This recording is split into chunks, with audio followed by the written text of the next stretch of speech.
क्या आपने कभी सोचा है कि जब आप जाग रहे होते हैं तब आप कौन हैं? जब आप सपना देख रहे होते हैं तब आप कौन हैं? और जब गहरी नींद में कुछ भी याद नहीं रहता, तब भी क्या आपका अस्तित्व रहता है?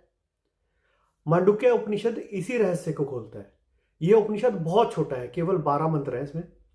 लेकिन कहा जाता है कि इन 12 मंत्रों में पूरे वेदांत का सार दिया हुआ है।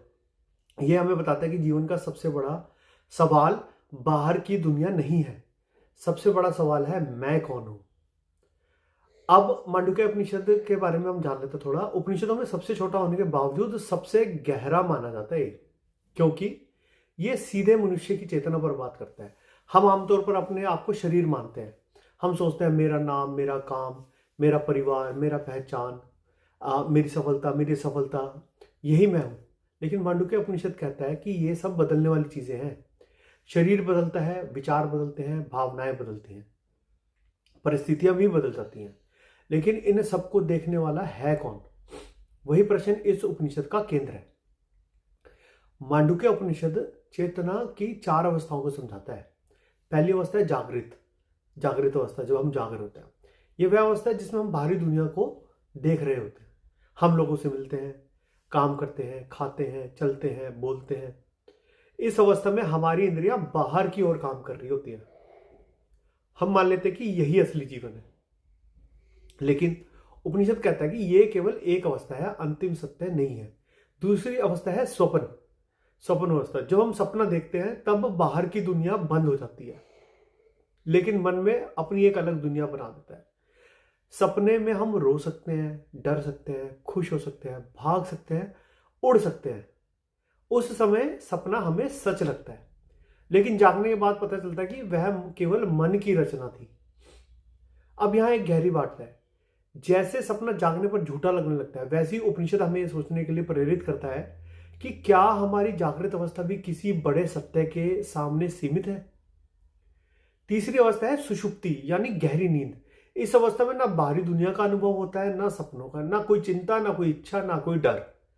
फिर भी जब हम उठते हैं तो कहते हैं आज बड़ी अच्छी नींद आई यार। इसका मतलब है कि कोई तो था जिसने उस शांति को अनुभव किया। शरीर तो सो रहा था। यह उपनिषद हमें बहुत सूक्ष्म बात समझाता है कि जब मन शांत है, विचार शांत है, इंद्रियां शांत है, तब भी हमारा अस्तित्व समाप्त नहीं होता। लेकिन मांडुक्य उपनिषद इन तीनों अवस्थाओं पर नहीं रुकता। यहां एक चौथी अवस्था भी बताई जाती है, वो है तुरीय। तुरीय का मतलब होता है चौथा। लेकिन यह कोई सामान्य चौथी अवस्था नहीं है। यह जागृत, स्वप्न और सुषुप्ति तीनों का साक्षी है। जब आप जाग रहे हैं तब भी वही साक्षी है। जब आप अब सपना देख रहे हैं तब भी वही साक्षी है।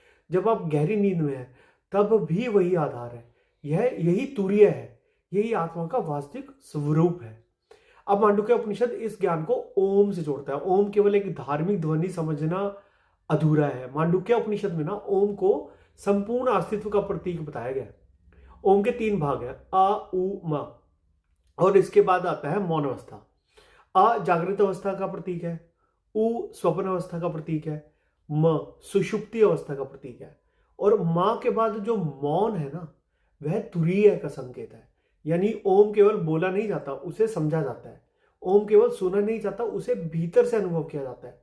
मांडुक्य उपनिषद हमें यह नहीं कहता कि जीवन से भाग जाओ। यह हमें कहता है कि जीवन को सही दृष्टि से देखो। दुनिया है, काम है, परिवार है, जिम्मेदारियां हैं, लेकिन इनके बीच अपनी असली पहचान मत भूलो। आपका शरीर आपका साधन है, लेकिन आप केवल शरीर नहीं है। आपका मन आपका उपकरण है, लेकिन आपका केवल मन नहीं है। आपके विचार आते हैं, जाते हैं, लेकिन आप विचार नहीं है। आप अनुभवों से गुजरते हैं, लेकिन आप अनुभव नहीं है। आप वह चेतना है जो इन सबको देख रही है। यही बात सरल शब्दों में मांडुक्य उपनिषद समझाता है। हम जीवन में दुखी क्यों होते हैं? क्योंकि हम बदलने वाली चीजों को अपनी स्थायी पहचान बना लेते हैं। पैसा बदलता है, रिश्ते बदलते हैं, स्वास्थ्य बदलता है, समय बदलता है, मान सम्मान बदलता है, लेकिन जो इन सब परिवर्तनों को देख रहा है ना, वह स्वयं जो है ना, वो इस परिवर्तन से परे है।